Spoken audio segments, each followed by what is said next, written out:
This podcast is hosted by Sheza Barbour, co-founder of Good Tree Institute, and joined by licensed therapist Archie Aquino and our resident scholar and founder, Dr. Nadia Qatranji. We're continuing our story with Surah Yusuf, and right now we're back into the thick of a situation where the brothers are, dealt with this, the time period when Yusuf puts the cup into his brother's, holdings, and then they are being confronted and saying, hey, we have to, you have to hold back your younger brother and keep him here while you go back and tell your dad.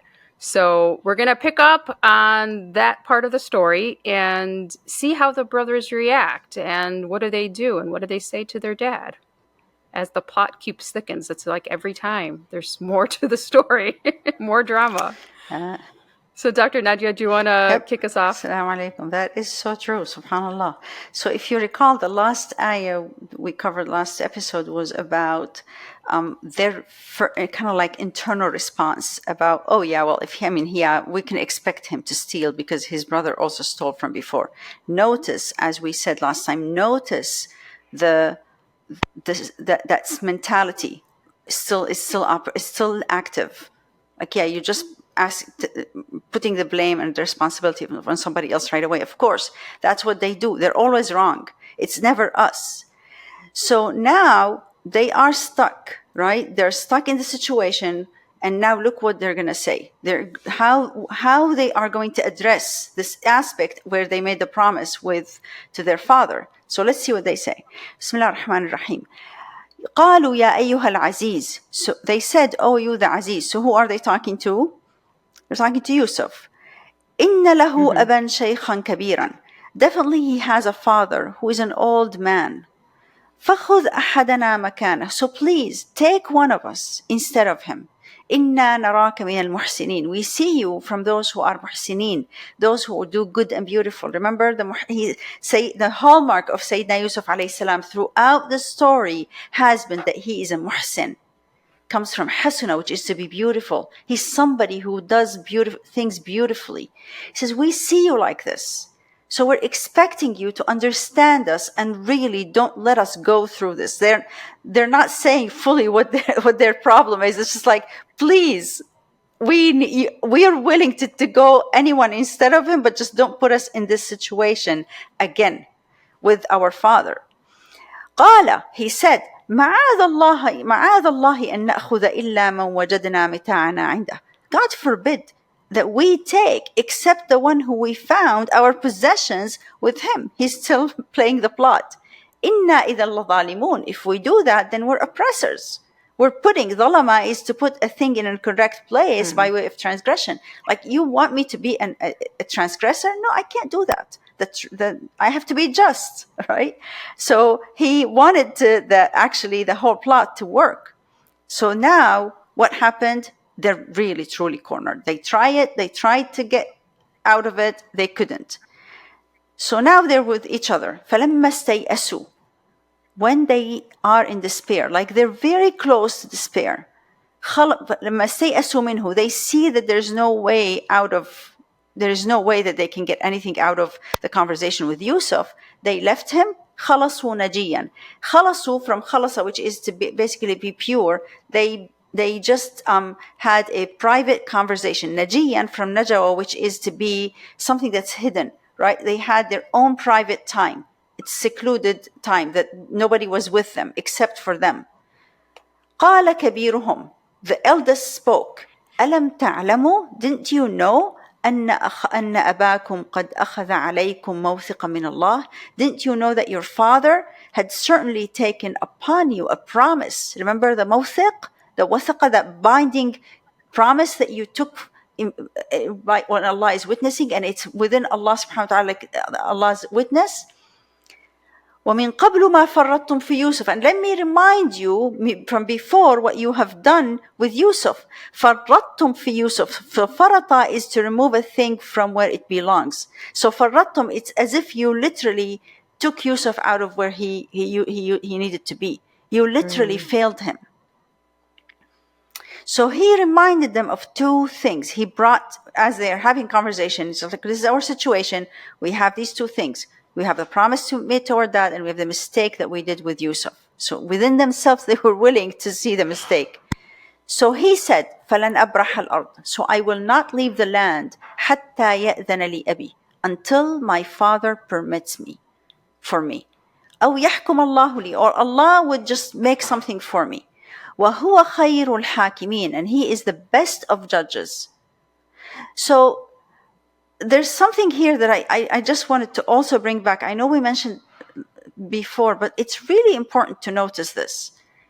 He says, until my father judges, permits me, or Allah would make a decision for me. And he is the best of judges. Yeah. It's interesting how one of the brothers, it seems like the eldest, just kind of snaps out of it. Out of this whole, these decade long of stories. For a moment, he snaps out of it and is just like, oh, like acknowledges everything and is like willing to just let go and be like, okay, we got ourselves into the situation, really. Yeah. And, how do you rectify it at this point? Yeah, he's definitely showing how they are stuck.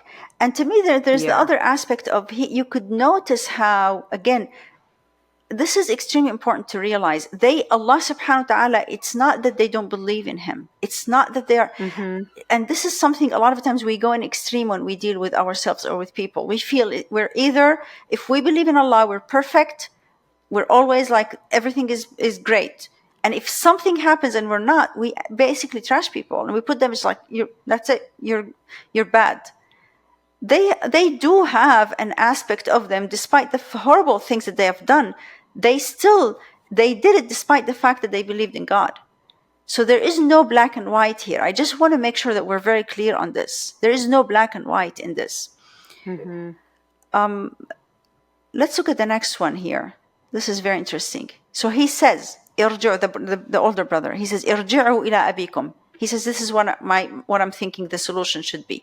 I'm staying here. I'm not moving. You go back. You return to your father. The other 9 brothers. Return to your father. فَقُولُوا, and say, Ya abana, O our father, indeed your son has stolen. Inna ibnaka saraq. That's what happened. The fact is that your son stole, I'm sorry. وَمَا شَهِدْنَا إِلَّا بِمَا عَلِمْنَا. And we could not testify except what we were told, what we knew. We knew that he did that, and that's what we testified. وَمَا كُنَّا لِلْغَيْبِ حَافِظِينَ. And we were not guardians of the unseen. We won't know the reality and the truth of what's hidden. It's just what we saw. That's what we saw, and the fact is that your son has stolen. They didn't even say, oh, he actually was accused. They didn't even say, maybe they're wrong. They just said it this way. But look what their focus went. Look what they focused on. وَاسْأَلِ الْقَرْيَةَ الَّتِي كُنَّا فِيهَا. And ask the town that we were in. Go and send your people to investigate, and you will see. Ask them about the truth of the matter. وَالْعِيرَ الَّتِي أَقْبَلْنَا فِيهَا. You can ask the caravan that we came with. وَإِنَّا لَصَادِقُونَ. We are definitely telling the truth. We're definitely telling the truth. This kind of implies that they know that he thinks that what they did last time was a lie. So this time they're overplaying the truth. You get to ask anybody. It's not just us. Yeah. It's like we know it's hard for you to believe. Right? We know it's hard for you to believe, and we're putting all the evidence for you. But there's another aspect here that could tell you, where do you see they're focusing? Look at their focus. Where's the concern here? Yeah, it's all about themselves. Exactly. It's like when you reread the conversation and really try to reenact it in front of you, it's such twisted psychology. Because on the one hand, the eldest is saying, he makes this, okay, I trust in Allah, and, we're having this conversation, fine, I'm going to stay back, and unless something is decided for me or by my dad, right? So I'm going to put my trust there. But at the same time, they're still, twisting everything and making it about Like, they don't even give their little brother the benefit of the doubt. They don't even come to his defense. They don't question Exactly. They want to anything. make it clear. It's It's not just our they fault. It's not our immediately, fault. We didn't do this. Exactly. yeah, That's the whole it's so concern. twisted. That's the whole concern. All what I want to make sure is that I am safe. The brother, Yeah. I mean, that's what happened. That's not our problem. He is not my problem. My problem is I just want to make sure that I don't look bad, that I am safe, that I am not blamed by my father, that I am not in a very trapped situation. I feel trapped. And I want, notice the first thing that you do when you feel trapped. What do? You're just getting that trap. All what you're saying is that I'm trapped. I need to get out of the trap. This is the hallmark of what it looks like when I'm playing the victim, when I'm blaming everybody. It's all about me. I don't see anybody else. I really don't care. They didn't care about how their father is going to feel. They didn't care about their brother. They didn't care about anybody. True. Yeah. It's like, it feels just like, oh my God, how I can't believe that we're going to put our father in this situation. That's not what they thought. It's like, what are the elements that we're going to say to actually get ourselves out of the situation that we're just like relieved? Yep. It's just this vicious cycle. Like, they're still in this cycle, and they're trapped in it. They're trapped in the cycle. Like that. They're just, they're put in the same situation, and then they keep replaying the same thing, and they don't see any. It's like they just, even though one of them got a glimmer, it seemed like, of an opening, then it just went immediately shut down. Exactly.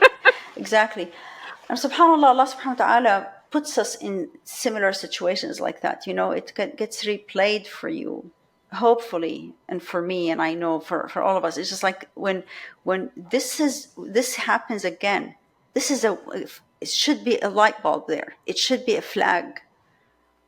Yes, you know, exactly. Like that when Allah puts you in the same situation over and over again, like whether and it could pass, a decade could pass, and you're like, oh, I'm in this again. Exactly. And we don't seem to find another alternative or learn from Allah's wisdom of what are we supposed to learn from this. Yeah, and but like to look inward, right? To just like you hear this a lot. Yeah, what am I supposed to? Go ahead. Fix. Exactly. Like you hear this a lot from people. It's like, okay, you know, I got divorced twice and coming onto the third marriage and the same thing happens. I know, Archie, you have a lot of that you can share with us. Well, just like, you know, friends, same friend, the same problem with the same friends over and over. And not to victim blame, but sometimes you have people who keep on attaching themselves to people who are problematic or abusive or something, and they're like, they don't see that they're playing a part in that. They're gravitating towards people with these issues. And it's the same thing. Like they're just blaming everyone for what's happening to them. True. Or they're also, I feel like sometimes, you know, you're stuck in the same situation, or something keeps happening over and over and over a span of time, but then you're also always looking for some other savior. Yeah. And to latch onto and fix your problems, when it's like, this isn't somebody else's problem, this is yours. Yeah. And that's what's so interesting. What's so interesting is that you actually attract, as you're saying, Archie, it's like you attract those types of people that trigger you, and you are the trigger for those people. It's kind of like a perfect match, a perfect storm. It always happens over and over until you are willing to look at your part. I was the one who attracted people who were controlling because I didn't know how to deal with that situation. I didn't know how to become powerful. And I would play the victim. So it would be just a perfect match. And anybody who is like that, I would see so many of them in my life over and over and over and over and over and over until I was like, okay, ready to be willing to confront that and say, well, what am I doing that is keeping this cycle going? Right. So it's like, so I mean, I have a question for these issues to you. That you have all these opportunities to learn and grow, but if you choose not to, like in the short term, you can avoid this, whatever the situation is, but in the long term, you're going to keep on being trapped in this cycle in different forms. Yep. Yeah. So I wanted to ask, I mean, both of you guys, how, just to make it very clear, I think for the audience and for ourselves and what you've seen, like, how do you know that you're trapped in the cycle? Like, can you identify signs, or what have you seen, like, so that we can self-reflect and our audience can reflect of like, hey, am I trapped in a cycle I'm not even realizing? Yeah. I would Well, say, you know what? I would say the first one comes from the surah. Notice the brothers. What did they do? Right away, you go into trying to blame the situation and get yourself clear. Like you escape the responsibility right there. It's not my fault. yeah. That's the first thing you go to right away. It's like putting it on other people Yeah. and Blame putting someone over else. the situation, someone else, but not me. When you notice yourself constantly saying not me, that is a big sign. Definitely. It's one of the first things of any dysfunctional family or person. Their top priority is blame. That's before they even start thinking about what the problem is. Who's to blame for this? And that's what they do. Now, there's other stuff about like from a psychological perspective. When you feel like you get triggered and your emotions are really strong and it seems to be too strong for this situation, that's usually an indication that it's attached to something from the past, and that could be you being stuck in that cycle. And now every time you've been in that cycle, it's feeding into this response for this moment.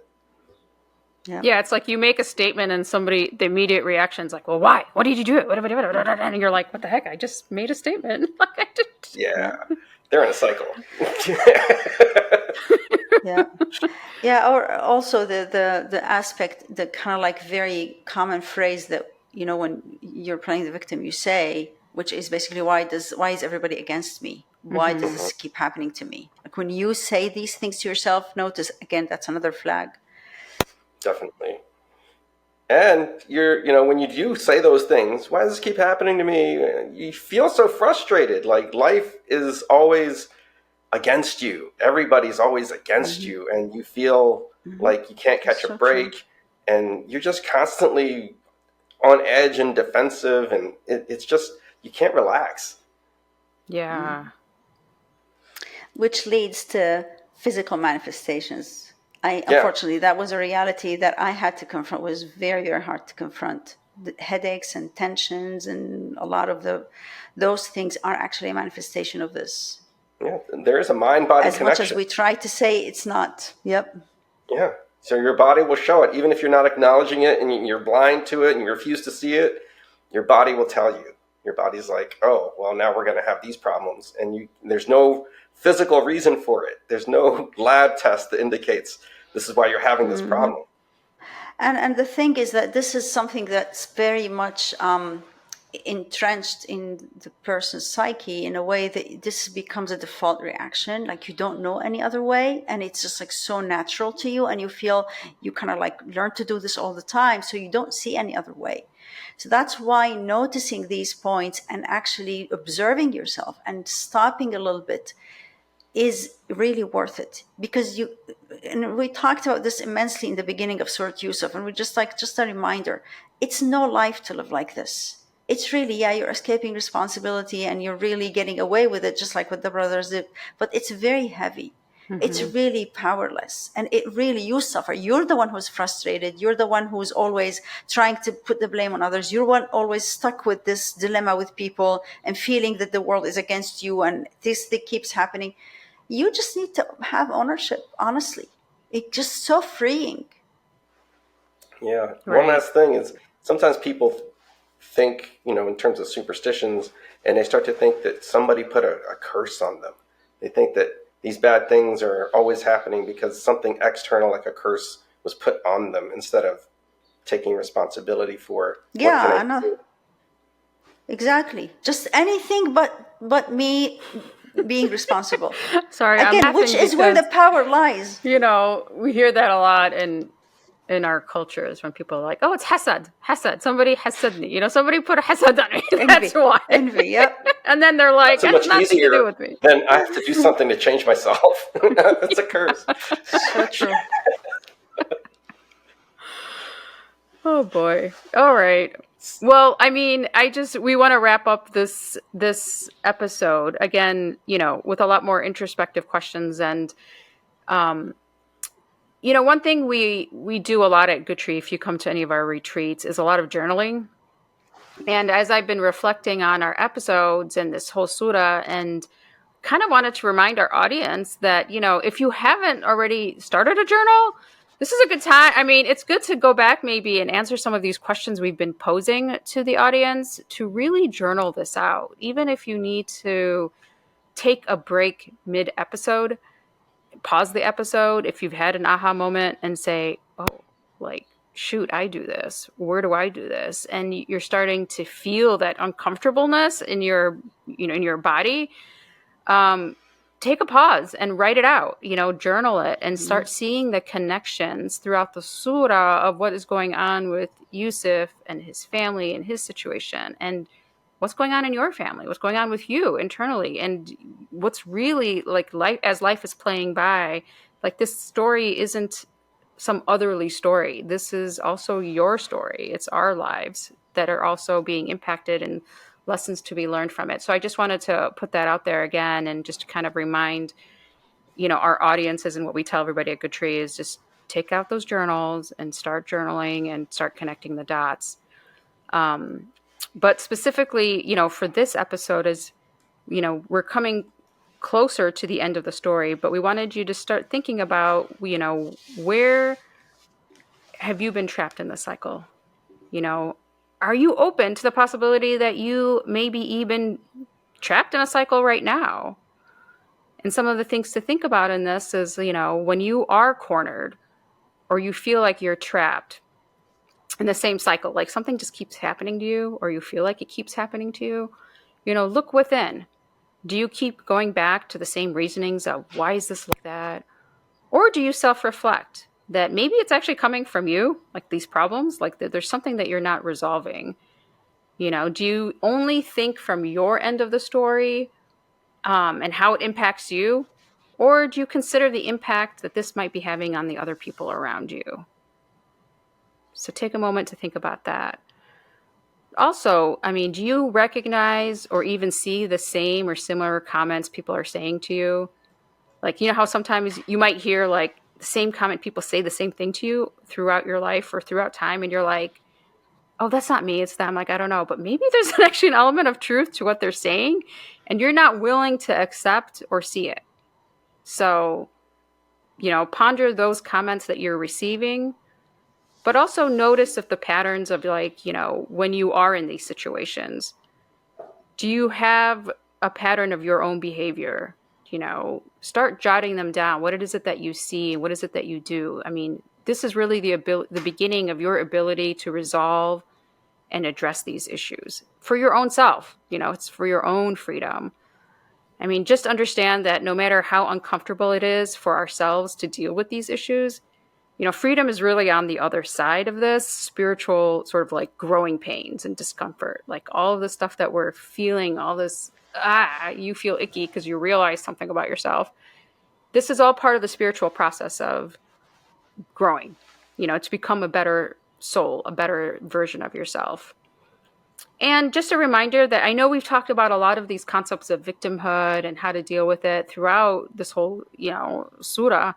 But we just wanted to encourage everybody to maybe refer back to episodes 3 and 4 to review on tips on how to help with these situations that you might find yourself in.